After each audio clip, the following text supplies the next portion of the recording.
All right, let's say you have a Glock 43X or Glock 48 and you want to put a Microdot on here. So 43X MOS, obviously, for both those versions. So we're going to try and mount to this Primary Arms Classic Series Micro Reflex Sight G2-6 3 MOA dot. So a little unboxing here. I haven't opened this thing yet. Lifetime warranty by Primary Arms. It's a rebrand, I think Vector Optics, something like that. So it's not a super high-end optic, but I've read that it mounts directly up to the MOS slide mount without any modification. I may have to shorten one of the screws, so that's kind of what this video will be about. Mounting this little guy with this rubber top on here that doesn't even fit very well.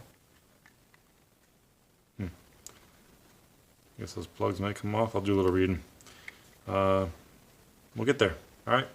So it comes with 3 different length screws. We have 10 millimeter, 13 millimeter, and 8 millimeters. So hopefully one of these size screws fits without having to grind any down. I know that on these Glocks you got to shorten one up so it doesn't hit the ejector spring or extractor spring. So we'll get to that in a second.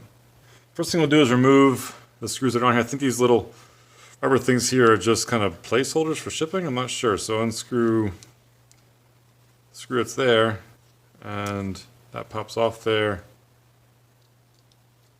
And I guess this continues to screw out.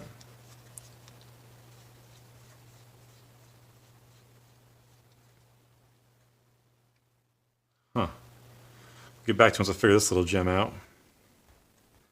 Alright, so get this open, take out both of those screws.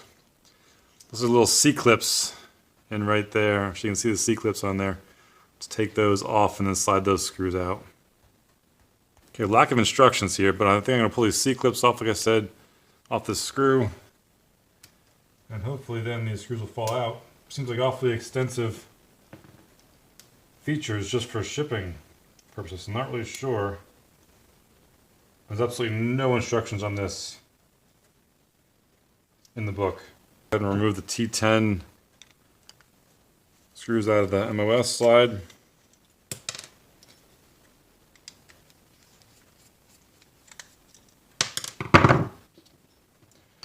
Okay, that reveals the plate here, which again should need no modifications according to everything I read, but I guess I read wrong because these nubs right here are hitting this plate. Oh, what the heck? This doesn't need a direct bolt. Actually, okay, flip that over maybe? No. What is going on here? Alright, I might be an idiot. This isn't working out very well. Alright, I am an idiot. So take that plate, does not stay with this thing. So essentially, you'll screw this right down to the slide without this adapter plate here. So this is another reason. And then there is a rubber O-ring around the battery there, which hopefully will seal this against the frame here. So we'll find the right length screws to go in here. Hopefully the stock ones or the shortest ones will go in here without hitting the extractor spring. Okay, the stock screws barely go through. So definitely not going to use the stock screws, something a little longer than that. Okay, so to check the depth, how much you can see in there, but inside there is the extractor spring. So we're going to take a caliper, measure the depth of this hole before it hits the spring. We have about 0.13.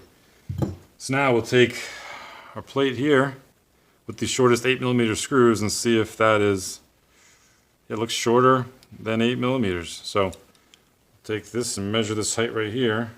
That's right, that's yeah, 0.10. So therefore this should fit with these 8 millimeter screws without interfering with the extractor spring. So should be as simple. Tighten this up. Put the other 8 millimeter length screw, put it in this side.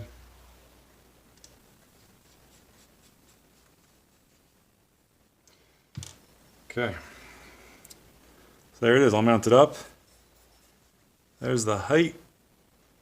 Nice and low, and let's do a little co-witness action. So I can still see, you can see from the angle, you still kind of see your sights. Oh my goodness, this is hard with the mirror image. Over top of that red dot. So you probably get a lower co-witness. So again, that was kind of my goal.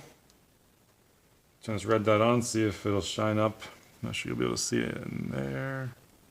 There it is. So I'll sight it in a different day, but There's the mounting procedure. I'll tighten these screws a little more. Anyway, so the primary arms, classic Microflex sight G2G. I think I might have said G26 before G2C. Does bolt up directly. They get, right, again, these screws right here, the M4 by 0.7 by 8 millimeter length. Again, removing the plate they give you here, we're good to go. So there we go. If you got a Glock 43X or 48, slimline frame, this barely overhangs by a little bit there. So it's a good width for this gun. And we'll get out and sight out here someday in the future. All right. Thanks for watching. Take care.